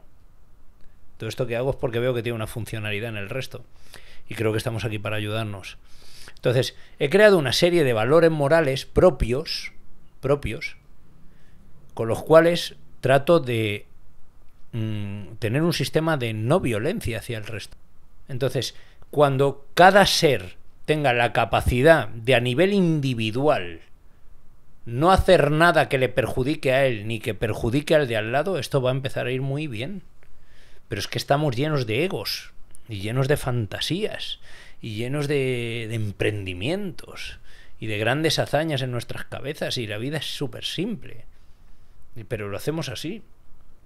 Entonces, yo creo que todo tendría una bonita solución si empezamos a trabajar a nivel individual. Pero bueno, si hacemos caso a la historia de la humanidad, acabaremos en estado de guerra. Cíclicamente siempre se ha acabado así. Pero, ojalá me equivoque. Algo tiene que explotar para cambiar y mejorar, ¿no? Sí, o sea, ¿crees en esa teoría? Sí. Yo creo que sí. Aquí en España, ¿de qué manera explota? ¿Explota una guerra civil? ¿Explota qué explota? En España ahora está muy tibia y está muy bien, ¿eh? A pesar de que nos quejamos de un montón de cosas, se vive muy bien, tenemos mucha calidad de vida. En comparación con otros lugares, sí, claro. Sí. ¿Qué podría estallar aquí? Pues no lo sé, presión demográfica, que fuéramos tantos que... ¿Sabes? Que al final cualquier estallido, yo qué sé. No sé, de tipo yo considero social. que Sí. podría estallar por la política y la religión. Que los dos contengan un conflicto. ¿Cómo ves tú eso? Sí, o sea, sí, podría ocurrir, porque hay religiones que son transversales a cualquier sistema político. Por ejemplo, el Islam, que yo no la condeno, yo me he leído el Corán, además, de hecho, y no dice nada de lo que nos cuentan, ¿eh? Pues el Corán tiene grandes lindezas positivas. Lo que pasa que, claro, como a veces lo interpreta, algunos analfabetos, pues empiezan a decir cosas que no dice el Corán. Pero el musulmán de bien no hará cosas que nosotros creemos que hacen. ni nada por el estilo. Pero, por ejemplo, el Islam es transversal. No hay sistema político que lo controle, ¿eh? Donde va el Islam se impone, ¿eh? Está por encima. Sí, es transversal. O sea, el buen musulmán cumplirá la norma por la convivencia con su prójimo, pero por encima va Alá. ¿Sabes? Entonces, puede haber conflicto, podría haber conflicto. ¿Cuándo? Cuando hubiera una mayoría de no buenos musulmanes. Pero por suerte, de momento, tenemos más buenos musulmanes que malos, ¿eh? Porque es verdad, los terroristas son pocos, lo que muy ruidosos. Pero ahí sí podría haber cierta afrenta, ¿no? Que al final Europa fuera mayoritariamente musulmana, que creo que ocurrirá, y hubiera pues un pulso con la política. Creo que podría ocurrir, pero no lo veremos ni tú ni yo, ni va a ocurrir ahora, ni tampoco esto lo digo para despertar el miedo de nadie. Es un pensamiento mío que creo que ocurrirá. Que disfruten del feminismo y todas estas historias que hay ahora mientras dure. ¿Tú crees que va a haber algún tipo de guerra entre hombres y mujeres? ¿Crees que nos están imponiendo desde arriba que nos odiemos entre nosotros? Eso la naturaleza nos colocará en su sitio. ¿Tú crees que todo esto se va a ajustar? Hombre, claro. ¿En qué sentido? La naturaleza... Tú ahora puedes ver mujeres empoderadas, pero si las llevas al terreno de lo natural... Si nos vamos a la naturaleza, volvamos a la naturaleza, que es al final otra creación humana. La mujer tiene su sitio, que no es ni mejor ni peor. Tiene su sitio y el hombre tiene su sitio, es cuestión biológica. Pero claro, aquí estamos en el pensamiento de que todo vale, de 100 géneros, de no sé qué. Entonces, la mujer volverá a su sitio cuando la naturaleza la coloque. ¿Cuál es su sitio? ¿Cuál es su sitio? Pues es un ser conservacionista, un ser divino, con mayor capacidad de dar amor, con mayor capacidad de preservar la familia, con mayor capacidad de conseguir que todo llegue a su fin, que se genere el amor. Tiene mucha más capacidad que el hombre en ese sentido. La mujer es un ser divino porque está tocada por la divinidad para la delicadeza, para la preservación y el cuidado de sus iguales. Pero cuando la mujer compite con el hombre, no es un ser divino. No es un ser divino, es un adversario. Con el hombre, por ejemplo, ¿en qué tipo de es un adversario. ¿Tú podrías tener una compañera en tu servicio cuando... Hombre, la tengo muchas veces, claro, por supuesto. Me refiero, ¿tú no crees en el biotipo de que a lo mejor en la calle tendría que estar un hombre de 1,90 m pesando 80 kilos? Me refiero, podría dar ese servicio de otra forma a la mujer. Yo creo en un arquetipo. La mujer en la policía rotundamente sí, porque es mucho mejor que nosotros en un montón de cosas. Para investigación, ¿de quién sospechas antes tú? ¿A quién detectas? ¿A una mujer o a mí? Claramente que era un hombre. Hay mujeres que hacen grandes cosas que la gente no sabe dentro de la policía. O sea, que han conseguido evitar grandes atentados y movidas... Yo creo en el arquetipo policial, claro que sí, y creo en ese guerrero, en esa pinta de tío rudo y tal, pero siempre tiene que haber una proporción de mujeres, porque a día de hoy, pues yo qué sé, pues un cacheo, la sensibilidad de una mujer afectada por un proceso traumático de un niño, yo no puedo ni competir con una compañera en ese sentido. Yo puedo competir con una compañera a la hora de pegarnos con un gorila, pero en cuestiones de delicadeza, de tacto, no puedo. Claro, o sea, me refiero en esta, o sea, de tener de compañera a una mujer que a lo mejor, imagínate, en una pelea, ¿qué haces? Tendrías que defenderte tú solo. No, a ver, eso no es real, ¿eh? A ver, la policía tenemos sistemas protocolarios. Si te sorprenden, te sorprenden. Y te inflan a hostias y te las comes, como pasa a veces. Pero nosotros trabajamos en binomios, equipos, subgrupos y grupos. O sea, hay una organización, pides apoyo, se activa un sistema de apoyo. O sea, se trabaja de una manera... Por eso a veces hay 3 y 4 coches en una intervención. porque todo obedece a un protocolo y tú pasas y dices, mira, 4 coches ahí, ¿no? Pero todo está obedeciendo a un protocolo. Entonces, en ese sentido no me intimida a mí el hecho de que haya mujeres en la calle, porque está bien establecido y hay una proporcionalidad, está la cosa bien proporcionada. Entonces, yo las veo funcionales. Pero si tengo algún problema es a nivel individual, cuando veo a alguien que pueda ser un jeta y ocupa un puesto que digo, tú no eres poli. Te respeto, porque has conseguido la posición y lo que quieras, pero yo sé quién hay dentro de ti, ¿no? ¿Cuándo es ese jeta? Ese jeta se da muy pocas veces, pero se da. ¿Y qué hace para ser ese jeta? Pues un tío que ha aprobado la oposición y lo tienes de policía para toda la vida. Pero tú ves que no tiene la entrega del resto. O sea, son poquitos, la verdad es que son poquitos. Porque la policía tiene mucha naturaleza, mucha situación real, mucha situación conflictiva y violenta. Entonces el jeta dice, me voy mejor a hacer otra cosa. A ver si hay un hueco de gestión y tiro para allá, ¿no? Pero a mí me duele verlo. ¿Qué servicio la verdad que son pocos, ¿eh? Son muy poquitos. Perdona, Sergio. ¿Qué servicio te ves dando tú con 60 años? Voy a ser un viejo fuerte. Yo voy a ser ese viejo de las películas. ¿Te ves en la calle con 60? Sí. Un viejo flipado. ¿Te ves dando un buen servicio con 60 años? Sí, claro. Piensa que ya no puedes correr igual, ¿eh? Bueno, ya no corro igual, ¿eh?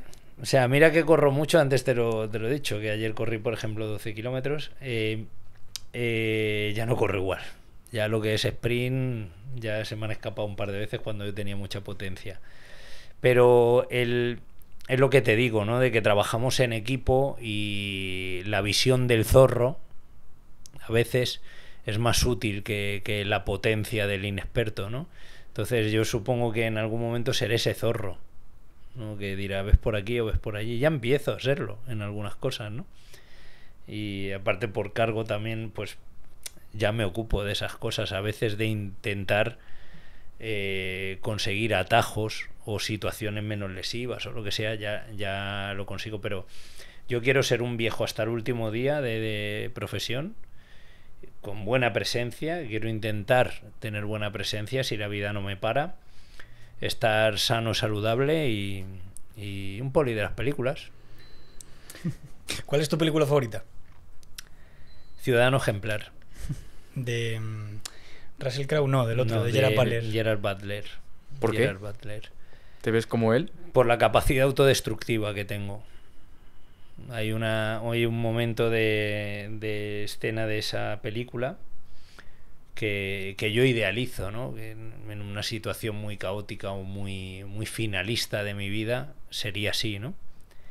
Y es que, ¿no? Esa película, voy a hacer spoiler, pero es de un hombre que le matan a la mujer y a su hija y la violan delante de él, y la justicia no hace nada y las leyes no hacen nada. Entonces el que era un antiguo agente de los servicios secretos los captura y los tortura, y además se burla del sistema para que no lo metan en prisión, pero al final provoca que sí, que lo metan en prisión porque avergüenza a la jueza. Y cuando está en prisión, ¿no? Hay un momento que él le dice al fiscal, sácame de aquí, le dice el fiscal, sácame de aquí. Y le dice el fiscal, ¿o qué? Le dice como, ¿no? Y él dice, o mato a todo el mundo. Pues yo veo dentro de mí ese punto, ¿no? Finalista, ¿no? Que en una situación parecida me daría igual mi reputación, me daría igual lo que pensaran de mí, lo que hablaran de mí. Si alguien se equivocara y cometiera un error gravísimo para cualquiera de los míos, mato a todo el mundo. En una situación de desesperación serías capaz de llegar hasta el final, ¿no? Sí. Con lo que fuese. Sí, todos. Somos todos capaces, ¿eh? Somos todos capaces. Entonces, esa película para mí transmite un mensaje muy real dentro de mí, que creo que tenemos todos. Yo creo que lo tenemos todos. Con el cual me siento identificado. Es más, tengo del orden de 5 o 10 colegas que al ver la película me llamaron. Un colega mío dijo, es el puto Luque, ¿no? No lo Es el dijo, puto dijo, Luque. es el puto Luque, ¿no? Y yo creo creo que esa película representa tanto la esencia humana, si atentas contra un ser humano, contra lo que un ser humano quiere, contra la razón del existir de un ser humano. Lo que es capaz de hacer. Claro, lo que es capaz de hacer. No, yo no sé si tú has sufrido alguna injusticia muy grande. No muy grande. Yo sufrí una muy grande y cuidado, con lo que mi mente preparaba, ¿No la puedes contar? No. Venga, hombre, tírate el rollo. Después del podcast. No. Después del podcast os lo cuento, pero cuidado, O sea, había una parte de mí que digo, bueno, me vais a joder injustamente. Agarraos los machos. ¿Qué llegaste a pensar? Pues iba a preparar una muy gorda, de primeras páginas. ¿Hubiera dado para hacer un Ciudadano Ejemplar 2? Iba a ser inolvidable, seguro. Pero bueno, alguien que me quiere mucho me echó un cable y lo pude gestionar bien. Pero yo creo que todos lo tenemos dentro, todos lo tenemos dentro, todos vivimos en el autocontrol y tiene que ser una putada vital, ¿no? Yo, por ejemplo, algo que me llama mucho la atención, yo no sé si a vosotros os llama la atención, en los sistemas occidentales te matan a toda la familia, ¿no? Viene alguien, mata a toda tu familia y tú aceptas lo que diga la ley y la cumples, ¿no? Lo hacemos. Sí, es así. No te Lo queda hacemos. otra. En otros sistemas no, ¿En cuáles, por ejemplo? Ley gitana, ojo por ojo. Ley del talión. ¿En qué momento nosotros hemos perdido eso? Yo muchas veces me lo planteo. Ya, pero tampoco pueden hacer nada. Viene alguien y te mata a toda tu familia. Toda tu familia. Me cargo al vamos. Y dice la ley que bueno, que el hombre no estaba bien, que lo internan un par de años. Me da igual la ley. Pues todo eso todos tenemos eso dentro, pero luego no lo hacemos, ¿no? Claro, porque la ley nos castiga por hacerlo. Claro. Entonces puede más tu miedo que tu razón del existir. ¿Y tú crees que debería prevalecer la razón de existir por encima del miedo de que te castigue la ley? Por civilización, ¿no? Yo creo que es el Por civilización no, pero por naturaleza sí. Por naturaleza, sí. Entonces estamos faltando a nuestra naturaleza por civilizarnos. El orden imaginado. Bienvenido al orden imaginado. Piénsalo. ¿Consideras que el miedo es la mayor emoción? Es una de las más potentes, es la que nos mueve. Mira, yo llevo tachado el miedo y la pereza. ¿Y supera el amor? A veces sí, sí. Muchas veces sí. Te activa la cobardía. Tú mismo lo has dicho. Mata a tu familia, que es el máximo nivel de amor. Claro, te activa la cobardía. Pero el miedo te jode. Claro, o sea, todo lo que él ha dicho. Es una reflexión, ¿eh? Tampoco con esto no quiero dejar un mensaje de que me falte autocontrol. Yo tengo mucho autocontrol. Pero sí que es verdad que me he planteado a veces situaciones finalistas, ¿no? Por ejemplo, esa situación injusta que yo viví, dije, no creerán que van a vivir felices el resto de sus días, porque han contado una mentira, ¿no? O sea, entonces, en ese sentido, yo me planteaba, digo, si no tengo hijos, no tengo familia, no tengo... O sea, cuidado. ¿Sabes? Entonces, yo hice ese planteamiento y ese planteamiento me hizo resolver que todo lo tenemos dentro, ¿eh? Es una reflexión, ¿eh? O sea, hay gente que por miedo va a negarlo. No, porque somos civilizados, porque somos... No, tú eres un animal. Tú eres un animal. De hecho, si te aparto la norma, lo haces. Si yo te garantizo a ti que no vas a la cárcel, lo haces. ¿Sabes? Pero bueno, el miedo para mí es uno de los mayores neutralizadores del ser humano. El miedo tiene mucha utilidad a niveles naturales, ¿no? Porque te puede catapultar o te puede impedir. Pero cada vez más el miedo está funcionando mucho, ¿eh? Nos está neutralizando mucho. Antes me comentabas en el coche la teoría de los 100 días. Sí. ¿Cómo se lo explicarías a una persona que está empezando con su pareja o está empezando en un nuevo trabajo? ¿Qué le dirías de estos 100 días? Los 100 días es que vaya conociendo a la persona. Mi teoría es, si el día 1 te parece una buena persona y el día 100 también, es una buena persona. Si el día 1 te parece que puede ser un imbécil y el día 100 te parece que puede ser un imbécil, es un imbécil. Si el día 1 te parece una buena persona y oscila y el día 100 te parece una buena persona, es una mala persona. O sea, tienes esos 100 días, unos 90 días para ir conociendo a la gente. Por término general, durante esos 90 días nos podemos autoengañar o ser engañados. Pero cuando conoces la teoría de los 100 días, ya analizas, ya estás atento y detectas al 90% de la gente. Esa es la teoría de los 100 días. ¿Qué te ha parecido? Es buena. Yo doy 100 días. Si tú me hablas mal de alguien, yo le doy 100 días. No me voy a quedar con lo que tú me digas. Yo le doy 100 días. A mí me ha pasado con un jefe. Todo el mundo me hablaba mal de mi jefe y es el jefe que me gustaría tener el resto de mis días. Y todo el mundo me hablaba mal de él. Teoría de los 100 días. Pero si en medio de esos 100 días oscila, ¿tú crees que ya directamente se tiene que descartar? Sí, está interpretando. ¿Por qué? Porque interpreta. Porque tenemos capacidad interpretativa. Si un día es bueno y un día malo, no es bueno. Puede tener un día malo. Pero si es un día bueno y un día malo, no es.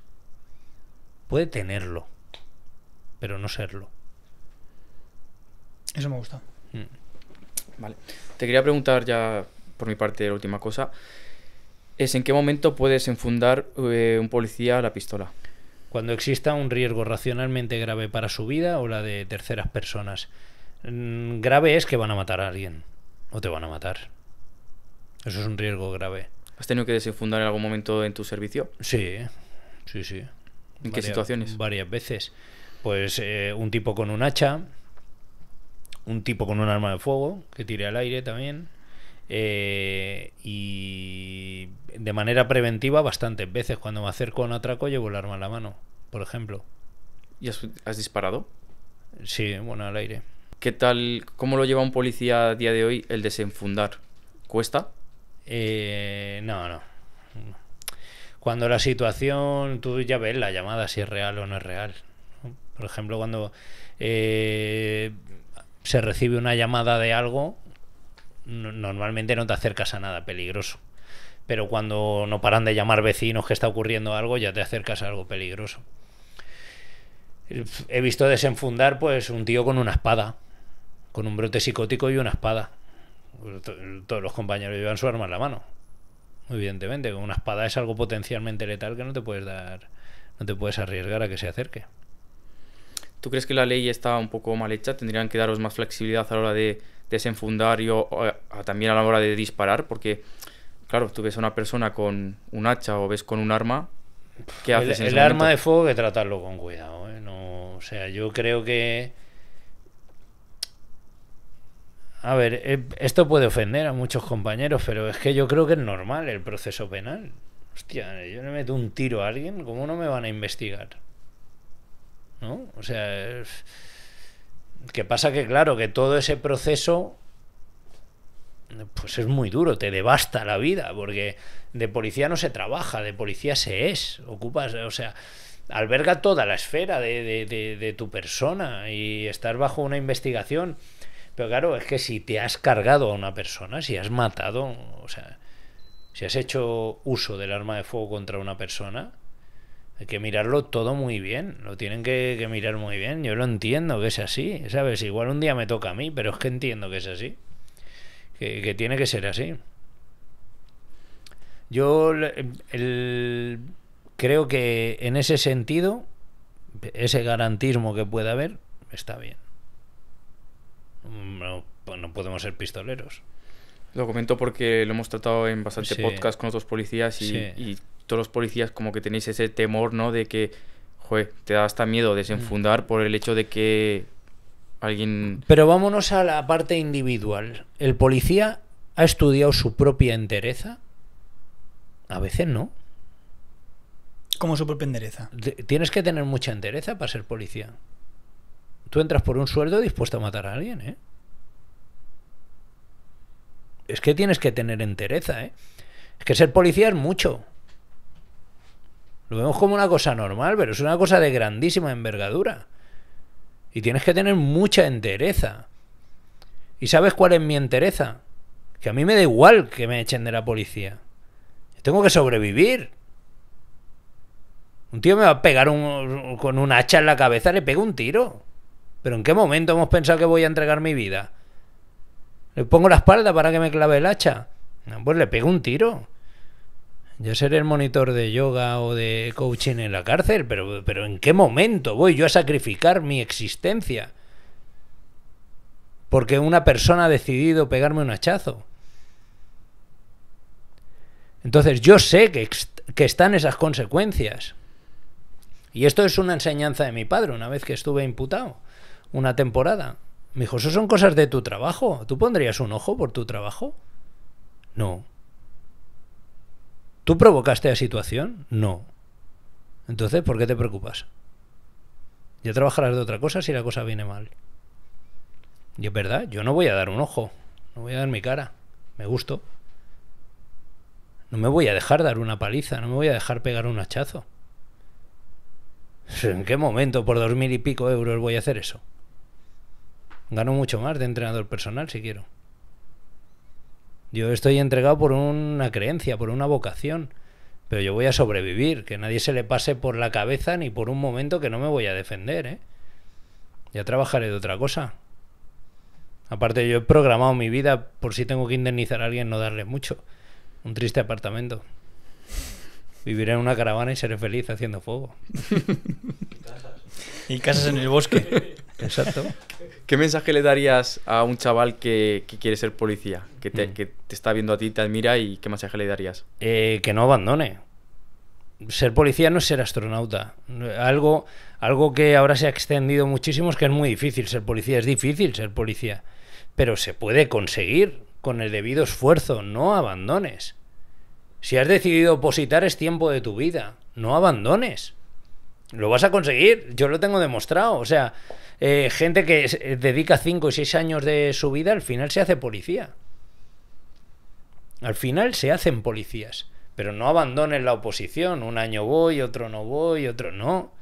Enfócate, memoriza ese temario, porque hay que memorizarlo, que se dejen de películas, de lectura rápida, de técnicas de estudio, que memorices el temario, que te prepares físicamente para 3 miserables pruebas. Y no abandones que lo serás, pero no abandones. El problema de muchos opositores es que van y vienen. No, es que tengo que trabajar, no es que tengo que... Bueno, pues si tienes que trabajar, madruga. Y si no madrugas, estudias por la noche. Pero es que no abandones y dedícate a fondo. O sea, decidir opositar es algo muy serio, porque es tiempo de tu vida, una edad muy joven. Y no puedes beber, no puedes salir, no puedes... Es sacrificado, pero lo tienes que hacer a fondo.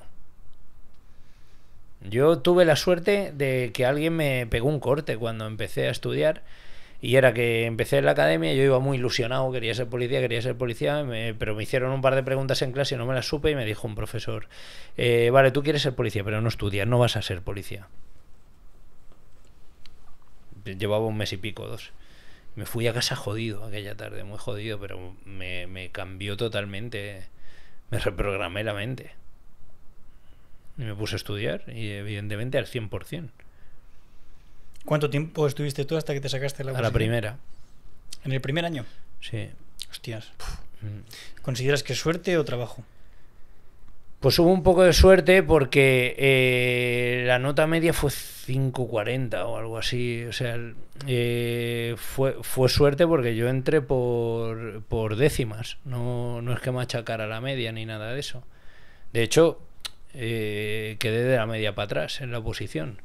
Pero creo que hubo suerte. Pero evidentemente hubo un año de mucho trabajo, en los que por la mañana iba al cuartel, por la tarde estudiaba, luego hacía un poquito de boxeo, kickboxing, y estudiaba por la noche. Los fines de semana trabajaba en discotecas, porque como era militar y no me daba tampoco mucho y estaba independizado, pues tenía que trabajar. Entonces, cuando había dormido después de la discoteca, me ponía a estudiar. Y al final era estudiar, y los últimos meses lo programé todo. Había ahorrado dinero durante todo el año y pico para poder estar 2 meses simplemente enfocado en eso. Pedí vacaciones y al final pues lo saqué a la primera. O sea, hubo suerte, pero un gran esfuerzo, un supremo esfuerzo. Y drogado de cafeína todo el día, y iba hasta la bandera de cafeína, vamos. O sea, era una barbaridad, locuras, complejos vitamínicos. Un abuso total. Pero ha valido la pena. Durante un año, sí. Si no me pega un infarto antes de tiempo, pues estudié muchísimo y salió a la primera. Algo que poca gente sabe, no es que saliera la de Policía Nacional, es que me salió una de Policía Local de temporada, que no me resultó muy difícil, y de ir a Guardia Civil también. Pero decidí Policía Nacional, pero lo saqué todo, ¿eh? El mismo año. ¿Nos quieres hacer tú alguna pregunta, Sergio? No, la verdad que no. La verdad que no. ¿No tienes ninguna pregunta para nosotros? Piénsatela bien, que ya sí, luego bueno, nos verás por ahí y dirás, coño, se me olvidó preguntarles. Venga, voy a haceros una pregunta. Yo la hago siempre que doy conferencias y toco diversas temáticas. Me gustaría que me contestarais a título individual cada uno. ¿Por qué haces este podcast? ¿Este o el podcast en general? ¿Por qué? ¿Te expones? ¿Por qué haces el podcast? Empezó con la necesidad de aportar valor y ayudar a la gente a través del contenido audiovisual. Y a día de hoy, lo mismo, pero también porque aprendo mucho. Ya no solamente con los invitados que vienen y las cosas que cuentan, sino con lo que es gestionar el podcast y gestionar un emprendimiento de este estilo. Y obviamente que lo disfruto mucho. Tengo a los dos mejores colegas al lado para hacerlo. Como reto. El podcast, principalmente, cuando lo creamos, la idea principal fue el tener un medio de comunicación, máximo poder. Que puedes decir cualquier idea que quieras decir y transmitírsela a las personas. Yo realmente lo hacemos, bueno, hasta el nombre y todo, es espiritual. Azotea, un lugar superior, 12 dioses. Y realmente es para llegar a un punto, que no sé hasta qué punto llegaremos, poder inculcar algo a los chavales. Poder enseñarles algo. Yo creo que en eso tenemos en común algo, Sergio, y es que tú al final cuando ves a un chaval y ves que es muy despistado o muy nervioso o muy rebelde, te identificas con él y crees que hay que darle esa oportunidad porque tú fuiste ese chaval. Yo creo que eso es lo que tenemos en común aquí los tres, que es que al final nosotros también hemos sido esos chavales, hemos visto cómo nosotros éramos esos chavales rebeldes, que no sacamos buenas notas, que no estudiábamos, aquí nadie tiene ninguna titulación de ningún tipo, entonces al final lo que queremos es también transmitir esa inspiración para esos chicos que están ahí y decirles, no te preocupes, despendórate lo que tengas que hacerlo, pero cuando te centres, céntrate y comprométete, ve a por ello. Traer invitados que con su experiencia puedan aportarle a la gente y eso. Pues nada, chicos, muchísimas gracias por la invitación, de verdad, de corazón. Y Muchísimas esperemos que esto gracias. llegue lejos, y lo que digo siempre es, con que solo sirva a una persona, ya vale la pena. Y sirve a cientos, me estoy dando cuenta, a cientos. Sí. Esta mañana lo pensaba con esa mujer en el avión, o sea, cientos. No somos conscientes de la capacidad de influencia que tenemos sobre la gente. Cualquiera de nosotros, ninguno somos especiales. Simplemente que digas lo que una persona necesita en un momento determinado. O sea que no abandonéis nunca esto tampoco. Muchas gracias, Sergio. Muchas gracias, vosotros, Sergio, verdad, y nos vemos en la próxima. Gracias. Muchas gracias, familia, por veros este podcast, y ya sabéis, si todavía no os habéis suscrito, suscribiros ahí, no nos abandonéis. Hasta luego, nos vemos en el siguiente.